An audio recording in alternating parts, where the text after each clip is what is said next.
Jesus, your name is power. We are so grateful for it. We are thankful that you are the reason that we are here today, that we've gathered to worship you. Let us not forget that, even as we turn our attention to your word. Use it to speak to us, reveal to us marvelous things from your law. Let us worship you as we hear your word. In the name of Jesus Christ, amen.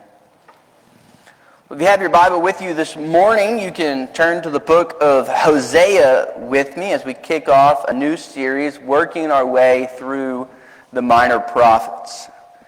Hosea is probably not a book that you turn to all that often, but it comes right after the book of Daniel and right before the book of Joel, where we will be next week. And we'll be walking through the minor prophets, or as they are sometimes referred to as the book of the 12, for as you guessed it, the next 12 weeks. And these books, they just have a wealth of information to teach us about the nature of man, but even more importantly, about the character of God. My hope is that we see the faithfulness of God against the background of the inconsistency of his people. And as we see that, we will be moved to greater obedience in our own lives. That we will be filled with a desire to respond to him appropriately. So I've titled this journey through the minor prophets, Faithful Through It All. And that does not at all represent the Israelites' response to God. As you will see as we go through these books, or as you probably already know, the Israelites do not at all remain faithful to God through it all. In fact, time and time again, they find themselves in trouble. Why? Because of their lack of faith and lack of commitment to God. And what is sad is that this is really the theme of Israel's collective history. Ever since they left Egypt, God calls them out of Egypt. He sustains them in the wilderness, in the desert. He brings them to the promised land. Even through all of that, they've gone through these cycles of trusting God for a little bit, and then they abandon him to chase after the gods of the people all around them. Then they get called out and they are punished for their failures. And then they turn back to God, only shortly thereafter to repeat the process all over again. In short, the history of Israel, in many ways, is a history of failure. But rather than focusing on the failures of God's people, I want us to use this time to focus on the heart of God. A God that remains faithful despite the constant failings of his people. The same God that remains faithful to us despite our tendency to look outside of him for the things that we need, even when we know better. But he remains faithful. He is the one that remains faithful despite our forgetful faithlessness. As we look to Hosea verse 1 gives us some necessary context. Hosea chapter 1, verse 1 says, "The word of the Lord that came to Hosea, the son of Beeri, in the days of Uzziah, Jotham, Ahaz, and Hezekiah, kings of Judah, and in the days of Jeroboam, the son of Joash, king of Israel." So we get a couple of important things right here off the bat. First, how does it begin? The word of the Lord. This reminds us that although these things are happening to Hosea, that they are coming out of Hosea's mouth and the remainder of the chapters, this is primarily the word of the Lord. This is how God is speaking to his people. So Hosea, this is really the only reference we have to Hosea throughout the Old Testament is right here. This is the only information that we really get about Hosea, that he was the son of Beeri. But he positions his time of prophesying by the kings of Judah, which was the southern kingdom. Even though Hosea was likely from and lived in the northern kingdom of Israel, primarily he was prophesying against the northern kingdom, but he positions his time by these kings of the southern kingdom. And 2 Kings chapter 15 through 20 kind of tells us of this time period where he would have been active. And it tells us about the sort of men that these kings were, and subsequently what was going on in Israel at the time. So Uzziah, the first king that he mentions, was known as a good king who tried to lead the people to honor the Lord, even though the high places, those places where the false gods were worshipped, were not done away with as they should have been. Uzziah was still a good king. Jotham, his son, continued in his father's footsteps. He did what was right in the eyes of the Lord, but he failed to put aside the high places. Jotham's son Ahaz took a turn for the worst, and he fell into the practices of the kings to the north. He led his people away from God. But then Hezekiah, his son, would walk before the Lord, and he took the drastic steps that were necessary to remove the high places from the land. He really turned the people's heart back to God. So we've got some positives and some negatives while Hosea is active. And on the other side of that, he tells us that he was prophesying in the days of Jeroboam, the son of Joash, king of Israel, and who I quote from 2 Kings, and he did what was evil in the sight of the Lord. Jeroboam was a bad king from a line of bad kings. Interestingly, Jeroboam was followed in rapid succession by 6 very weak kings, and eventually the collapse of the northern kingdom as the Assyrians came in and conquered them and took over. Hosea would have probably lived to see that unfortunate day as well, but he essentially treats those weak kings as irrelevant. They were kind of a placeholder as Israel awaited the Lord's judgment. So we have Hosea, who begins his time with Israel in a fairly strong position. Jeroboam, while not a very good king, did a lot to establish the political strength of Israel. But he's going to live to see the end of the northern kingdom. And it is into this situation that the Lord sends Hosea to bring his words. And Hosea, as the first book of the minor prophets, really sets the tone for what is going to happen. In fact, these first 3 chapters that we're going to cover today really set a tone for what is going on in Israel at this time, as the people are forgetful and faithless, and God remains faithful. So let's dive into these first 3 chapters and see how the faithful one responds to the faithlessness of his people. We start by seeing God warn of the consequences of continued faithlessness. He says, hey, if you're going to continue to be unfaithful to me, there are going to be consequences. Hosea chapter 1, verse 2.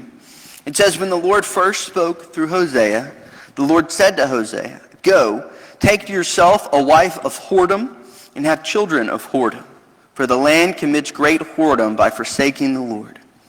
So he went and he took Gomer, the daughter of Diblaim, and she conceived and bore him a son. So we begin with a rather shocking command from the Lord to Hosea. He says, hey, go and take for yourself a wife of whoredom. Go and take for yourself a woman who has committed adultery already. She has not been faithful to wait for you. She has not honored the Lord's plan for marriage. She has been living the way that she wants. She has been following the ways of the world, of the kingdoms that surround us. And this is a shocking command. Right? This is not what we would expect the Lord to say, but this is what he says. And he tells them, hey, this is why. Right? Look at the end of verse 2. For the land commits great whoredom by forsaking the Lord. Right there we see the Lord intends for Hosea's life to be a living illustration of the relationship between God and Israel, his people. And even from the very beginning, why? Because Israel, when God chose Israel, was not living faithfully to God, right? Israel, Abraham, who God first called out, was probably someone who worshipped some idols at some point in his life, because that's what people did. And the Lord comes and he takes somebody that is unworthy to be loved, that has done nothing to deserve love, and he shows a steadfast and abounding love to that person and to those people. And the Lord tells Hosea to do the same thing. Go and take this woman who has done nothing to deserve your love and love her as I have loved the people of Israel. One guy, Roy Honeycutt, he says it like this. He says, I was giving a lecture one time and this student protested vigorously that such an interpretation of the Lord's command to Hosea that he marry Gomer. The student asked, how could God ever command a prophet to marry a prostitute or one who had participated in sexual rites related to Baal, this false god? This is what Roy Honeycutt said. He said, yet, what greater demonstration is there of the reality of a love that transcends our own? That Hosea could do precisely this, respond with genuine love and affection to such a young woman, and according to his understanding of the will of God, marry her. Is this not so much like the love of God for us while we were yet sinners? The command to marry a harlot is a revelation of that quality of unmerited love which is characteristic of God's love. God loved Israel while they were still sinners. God loved Israel despite their lack of faith and trust in him. And God loved us despite our lack of trust in him. Despite our sin, God loved us and chose to pursue us. And Hosea, he says, hey, you're going to live this out. So Hosea does it. I don't think we can downplay that. Hosea was faithful to the Lord. He followed the Lord's instructions. It probably would have been unpopular. People were probably like, Hosea, what are you doing? Why are you doing this? But he goes and he does it, and he marries Gomer, and she conceived and bore him a son. Verse 4. And the Lord said to him, call his name Jezreel, for in just a little while I will punish the house of Jehu for the blood of Jezreel. And I will put an end to the kingdom of the house of Israel, and on that day I will break the bow of Israel in the valley of Jezreel. So the house of Jehu is Jeroboam's grandfather. And the Lord had raised up Jehu to take over the northern kingdom because of the depravity of the previous ruling house. And he had really commanded Jehu to come in and take over and get rid of the former ruling house. And he had done that. He did what the Lord instructed him to do, but then what does he do? Rather than be true to God, because the Lord had made Jehu the same promise he continually made. Hey, if you are true to me, I will be true to you. If you are true to me, I will allow your sons to continue to rule over this kingdom, and I will make you prosperous. But instead of that, instead of saying, yes, Lord, I'll follow you, thank you for your many blessings in my life, Jehu and his sons, they turned to the same depravity of the rulers that they supplanted.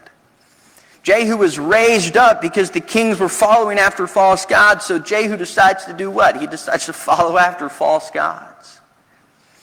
And their consequence for that disobedience, what is it? It is to be punished. It is to meet the same fate. I will put an end to the kingdom of the house of Israel, and on that day I will break the bow of Israel. It says you are going to know punishment because of what you have done. And again, Hosea was a prophet active in the northern kingdom. And so every time these people would have heard his son's name, Jezreel, they would have been reminded of what happened back at Jezreel, but they would have been reminded of what was coming. They would have been reminded of their pending fate. Verse 6, she conceived again and bore a daughter. And the Lord said to him, call her name No Mercy. In Hebrew, this would have been Lo Ruhamah. For I will no more have mercy on the house of Israel to forgive them at all. But I will have mercy on the house of Judah, and I will save them by the Lord their God. I will not save them by bow or by sword or by war or by horses or by horsemen. What a terrible name for a child. Be named not No Mercy, or another translation would be Not Loved. What a terrible name. But it would have been a name that would have reminded anybody that heard it. Anytime Hosea talked about his children, we're in trouble. Because of our failure to uphold our end of the covenant, the Lord is going to allow disaster to come upon them. This is the consequence for doing wrong. The consequence of their failure to follow after God is that they will no more receive mercy, that they will not be loved by God anymore. But it's very interesting because we have really side-by-side disaster and salvation. In one breath he goes, I will have no more mercy on the house of Israel. And in the next he goes, but I will have mercy on the house of Judah, and I will save them by the Lord their God. God is not going to completely abandon them. Even in their exile, the Lord never completely abandons his people. He says, hey, you're going to have to suffer the consequences of your sin, but I'm still going to be there. I'm still going to save you. I'm still going to ultimately deliver you. And he says when salvation does come, It's going to be obvious that it comes from God. He says, I will not save them by bow or by sword or by war or by horses or by horsemen. I'm not going to save them by the power of mankind. I'm not going to save them by any foreign power. Judah has a history, and Israel had a history of looking to other nations to come protect them from their enemies. And he says, hey, I'm not going to have some foreign power come in and protect you. That's not going to be where your salvation comes from. I'm going to make it obvious that your salvation comes from the Lord and the Lord alone. The consequences of their sin. Verse 8, it says, when she had weaned no mercy, she conceived and bore a son. And the Lord said, call his name not my people, or in the Hebrew, lo amai, for you are not my people, and I am not your God. The really foundational piece of the covenant that God had with Israel, of the Mosaic covenant, was God's promise to Israel that they would be his people. He said, it's a formula that we see again and again in the Old Testament. I will be your God and you will be my people. But he says the consequence for their faithlessness is a broken covenant. It is the natural end, the natural expectation. Why? Because the people of Israel did not fulfill their part of the covenant. God didn't fail to uphold his end. God did what he said and promised he would do. It was the people of Israel that failed. They failed to follow God. They failed to make him their God as they should have. They failed to be true and faithful to him. And he says, hey, because you have failed, I am going to allow you to face the consequences of your failure. Because you have chosen wrongly, because you have chosen not to follow me faithfully, you're going to have to face the consequences. That you will no longer be my people. But notice again, there's really no discernible word of transition. Verse 10 says yet, but really in the Hebrew, the word yet is not there. He just keeps right on talking. And he says, yet, hey, you're not my people, I am not your God. Yet the number of the children of Israel shall be like the sand of the sea, which cannot be measured or numbered. And in the place where it was said to them, you are not my people, it shall be said to them, children of the living God. And the children of Judah and the children of Israel shall be gathered together, and they shall appoint for themselves one head. And they shall go up from the land, for great shall be the day of Jezreel. There's no discernible transition, but he goes from consequence to future restoration. And both of these things are true. God says, hey, you are going to face the consequences of your action, but I am going to be faithful to keep the promise that I made to Abraham, that his descendants would be more than the grain of sand on the sea. What that tells us is the consequences of our failure don't have to be the final word on our future. He tells them, indeed, the fact that God is warning them of what is coming indicates that there is still time to repent and to turn back from their present course. He says, hey, this is what's going to happen because you have failed to follow the covenant. But hey, in warning them in advance, he's giving them, but we can fix this. We can avoid this fate if you would just turn back to me. Because the prophets, they had a twofold function. They functioned to help the people understand what is going on in their present time. To give them an interpretive lens to see how what was happening fit into God's plan. So that when they faced destruction, when they faced these invasions, they knew without a shadow of a doubt that this was a part of God's plan, that this was the consequence for their failure. And they also functioned to warn about what was coming, the consequence of their continued disobedience to God's covenants, to call them back to the covenant, to give them a chance at restoration.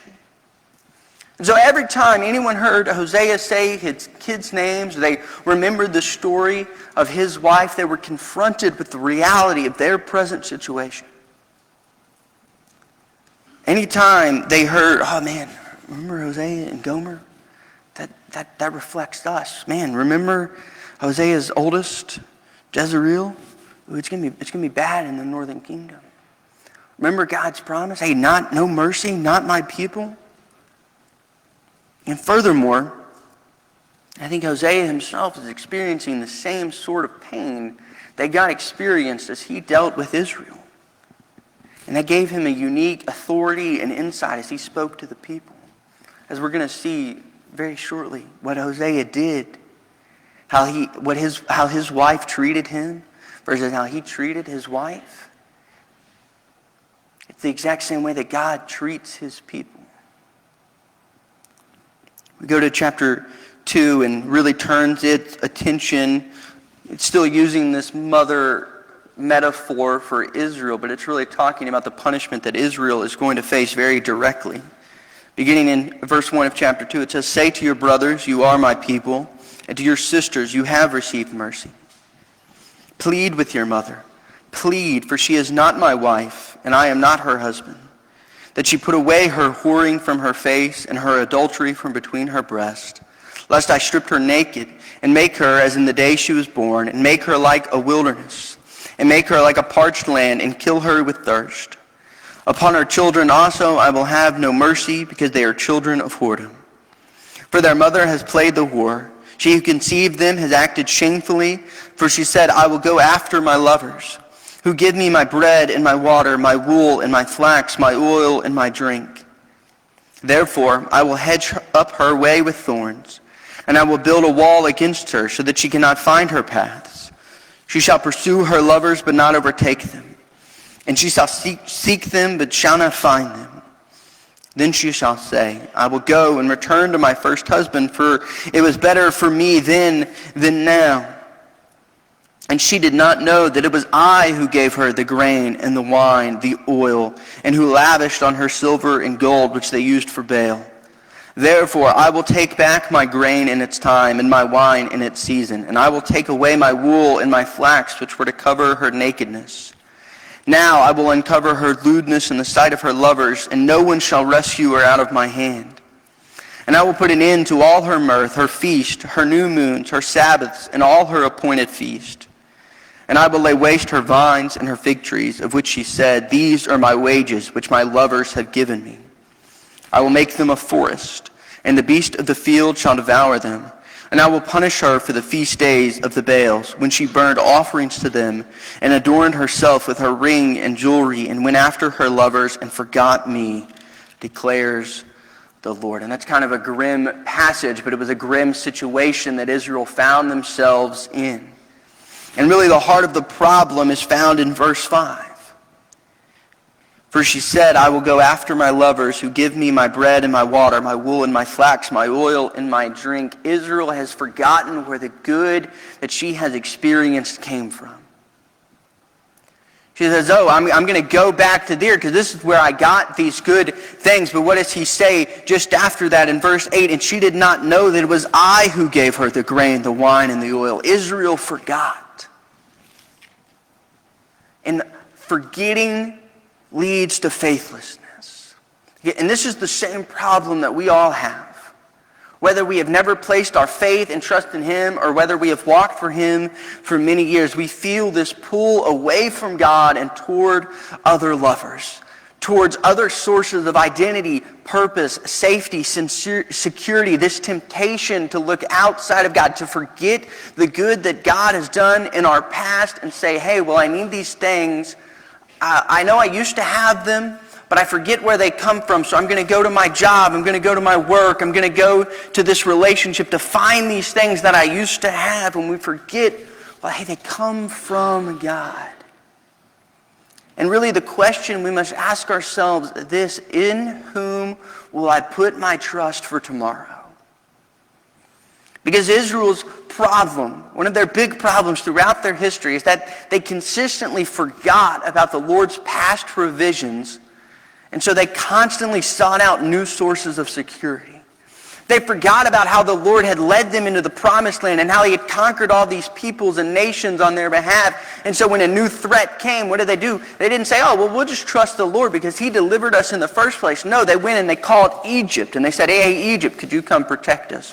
Or they went and called the Assyrians and said, hey, Assyrians, could you come protect us? Hey, you know, the field's a little drier this year than it was last year, but let me go pray to Baal. Let me go offer sacrifices to Baal so that I can get what I need. And we do the same thing. We go through a new hardship, a new season where things are a little murky, and it's like, oh, what do I do? Oh, let me go find this other thing. And we can put anything in that category that we want. A new job, a new relationship, a new hobby, a new activity. I'm trying to find this purpose that I had before instead of remembering who gave it to us in the first place, which is the Lord. As humans, we have this tendency to forget the past, and we ask, hey, what have you done for me lately? Hey, I know you came back through back then, Lord, but what about now? I haven't felt your presence lately. So we turn to wealth. We turn to governments. We turn to a way of life that puts us into control. We turn to science. We look for control and hope for tomorrow in something or someone outside of God. And what's the consequence of that? It's separation. It's a loss of the good that we have received. What does he say? Verse 6, right? I will hedge up her way with thorns. I will build a wall against her so that she cannot find her paths. I will take back my grain in its time. Verse 9, my wine in its season. I will take away my wool and my flax, which were to cover her nakedness. I will uncover her lewdness in the sight of her lovers, and no one shall rescue her out of my hand. You're going to suffer the consequences of failing to follow the Lord. Verse 11 tells us that even the external expression that they had, right? They were still in a lot of ways kind of following the motions of the Old Testament law. They still made their sacrifices at the temple, even while they prayed to Baal in the high places. And he says even those will be taken away. And I will put an end to all her mirth, her feast, her new moons, her Sabbaths, and all her appointed feast. And I will lay waste her vines and her fig trees, of which she said, these are my wages, which my lovers have given me. I will make them a forest, and the beasts of the field shall devour them. All because they forgot. Because they forgot who the Lord was and what the Lord had done for them. And forgetfulness leads to unfaithfulness. Church, if we ever forget what the Lord has done for us, that is when we become unfaithful to Him. Because we will think that we have to trust in someone or something else rather than God. And ultimately, we can't forget that this punishment for those that never come to Christ in true saving faith is eternal separation from Him. While if we know Him, we might be tempted to stray, and we'll have to face the consequences of that, maybe some temporal consequences of that. But for those that never turn back to Him, who never acknowledge the fact that all the good that they have in life does come ultimately from the Lord, the punishment is separation. We're going to come back to the end of chapter 2, but I want to go ahead and go to chapter 3 real quick. Because just as Hosea's life is used to reveal the consequences of unfaithfulness, so too his life is used to reveal God's love for His creation. Chapter 1 of verse 1, chapter 3. And the Lord said to me, go again. Love a woman who is loved by another man and is an adulteress, even as the Lord loves the children of Israel, though they turn to other gods and love cakes of raisins. So evidently, Gomer, his wife, has gone off and ran off with another man. Evidence that she is an adulterous woman. What happens? Verse 2, so I bought her for 15 shekels of silver and a homer and a lechet of barley. So Hosea, his wife, has run off. He has all the evidence that he needs that she is an adulterous woman. And the penalty for that, according to the Old Testament law, is death by stoning. Hosea had every legal right to go track Gomer down and see her stoned to death for what she has done, to face the full consequences, the full weight of her decisions. But that is not what God tells him to do. Instead, he tracks her down and he buys her. He spends his money and his property on his own wife. And Hosea was probably not a rich guy. So 30 shekels was the actual redemption price for a female slave. But poor Hosea, he doesn't even have 30 shekels. He says, hey, I've got 15 and I've got some barley. He found a way to do what the Lord had told him to do, to offer everything he had to get his wife back. In verse 3, and I said to her, you must dwell as mine for many days. You shall not play the whore or belong to another man. So will I also be to you. He says, hey, I can't make you love me, but I'll be patient with you. I'll be faithful and true to you. I'll win your heart. For the children of Israel shall dwell many days without king or prince, without sacrifice or pillar, without ephod or household gods. Afterward, the children of Israel shall return and seek the Lord their God and David their king, and they shall come in fear to the Lord and to his goodness in the latter days. This is the gospel at work in our lives. Right? The gospel is what? That Christ comes to buy at great personal cost to himself that which should have already been his, us, his creation. That we, who he created, whom he had loved from the very foundations of the world, we chose to pursue other things. We chose to be unfaithful to him, and he pursues us with unmerited, undeserved love. Even when in justice he could have left us where we are, left us to pay the penalty that is due our sin, which is separation from him. He said, hey, this is where your consequences have left you, and you're done. No. Instead, he comes and he pursues us and he buys us at great personal expense, the cost of his life on the cross. And this reminds us that no matter where we are, no matter what we have done, we are not too far from the redeeming love of God. That the faithful one responds to our unfaithfulness by displaying an ongoing, undeserving love for us. Even as we forget, even as we wander away, he never abandons us. Now, there are times when we run out of time to respond. When we run out of time before the natural consequences hit us, but he never runs out of a willingness to forgive. Go back to chapter 2, verse 14, and this is a great love song from God to his people to describe his pursuit of us. Verse 14, therefore, behold, I will allure her and bring her into the wilderness and speak tenderly to her. And there I will give her her vineyards and make the valley of Achor a door of hope. And there she shall answer as in the days of her youth, as at the time when she came out of the land of Egypt. And in that day, declares the Lord, you will call me my husband, and no longer you call me my Baal. For I will remove the names of the Baals from her mouth, and they shall be remembered by name no more. And I will make for them a covenant on that day with the beast of the field, the birds of the heavens, and the creeping things of the ground. And I will abolish the bow, the sword, and war from the land. I will make you lie down in safety. And I will betroth you to me forever. I will betroth you to me in righteousness and in justice, in steadfast love and in mercy. I will betroth you to me in faithfulness. And you shall know the Lord. And in that day I will answer, declares the Lord. I will answer the heavens, and they shall answer the earth. And the earth shall answer the grain, the wine, and the oil. And they shall answer Jezreel. And I will sow her for myself in the land. And I will have mercy on no mercy. And I will say to not my people, you are my people. And he shall say, you are my God. This is what he does. He says, behold, I will allure her, woo us tenderly. That's what he does. He comes and he doesn't force us to follow him. But he says, no, I'm going to show you love to make you want to follow me. And notice what he says, I'm going to bring her into the wilderness and speak tenderly to her. He woos us best when we have the silence and solitude to hear him. It's just kind of a side note of application, but it's really hard to hear God's wooing of us. It's really hard to hear God calling us back to himself. We're surrounded by the noise of this life.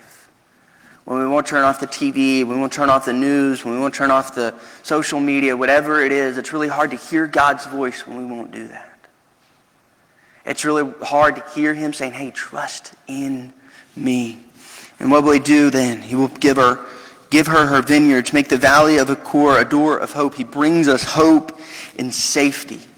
The valley of Achor, that was where Israel was punished because of Achan's sin of not devoting everything in Jericho to destruction. You remember the story? They go in to Jericho. They were supposed to devote everything to destruction. But this guy Achan, he takes some back for himself because he says, hey, just in case, this is nice. I want to keep this. And Achan and his whole house was destroyed there. It was probably not a place that Israel remembered fondly, but he says, hey, I'm going to make that place a door of hope. Where once there was punishment, now there will be hope and safety. I will welcome you back into the comfort of my arms. I will give you myself. And he establishes this new relationship. Verse 19, I will betroth you to me forever. In righteousness and justice and steadfast love and in mercy, I will betroth you to me in faithfulness, and you shall know the Lord. He establishes a new relationship where the old wrongs aren't held against us.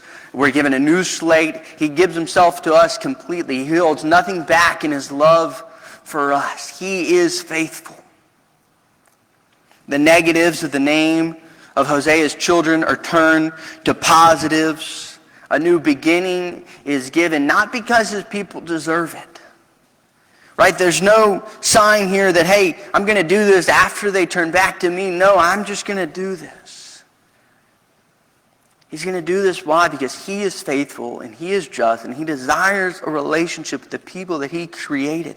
That's why he pursues us. And even after we have placed our faith and trust in him, he continues to pursue us and continues to call us back to himself. So how do we move towards obedience? How do we respond in light of God's character? Well, we should be more faithful. Trust him. Not just in the moment of salvation, but trust him with each day afterwards. Don't run to something new just because things get a little uncomfortable. Don't stop trusting him because life isn't perfect. Don't allow yourself to forget how he has been there for you time and time again. Look back. Remember what he has done so that you can look forward to how he's going to continue to be faithful to you. Promise yourself to the Lord as a wife does to her husband. Submit your heart and your desires to the Lord, trusting that he is your best interest at heart. Cling to him so tightly that all else fades away so that you don't look to anyone else for a source of anything because you have the Lord.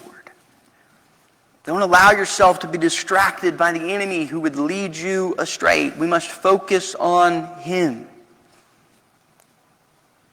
And individually, we must all make this decision. Right? I can't make it for anybody. You can't make it for anybody. Am I going to trust God with my tomorrows, or am I going to place my trust elsewhere? There's no question that God pursues us faithfully as individuals. But there's also a corporate application here that I don't think we can overlook. Remember, he's talking to a nation. As a church, as the people of God, who will we trust for tomorrow? Do we trust God to continue to be faithful to us, his people? Will we trust in how much money is in the bank account? Will we trust who the president is? Will we trust in flashy events to keep us alive? Will we be so desperate to have the appearance of life that we compromise on our convictions just to try and reach people? I pray not. Because here's the truth. Just as the Lord pursues us individually, he pursues us corporately. He desires to be present with us. He desires for us to, as his people, trust him with our tomorrows in faith, no matter what they bring. And I pray that that's the kind of church that we are, the kind of church that trusts him no matter what. That we're going to work faithfully. We're going to work in full reliance upon him, not ourselves. Not on anyone else, but trusting in him and him alone. Church, both individually and together, let us lean on the faithful one, who despite all of our forgetful unfaithfulness continues to love us and pursue us. Pray with me. Lord, thank you. Thank you for your love. Thank you for how you pursued me when I had done nothing to deserve it. Thank you for how you have pursued those in this room when they had done nothing to deserve it. Lord, continue your pursuit of us. Lord, keep us faithful to you. Let us not forget what you have done. Let us not forget how you have delivered us. Let us continue to trust in you from this day forward and forevermore. In the name of Jesus Christ, amen. Jared plays. God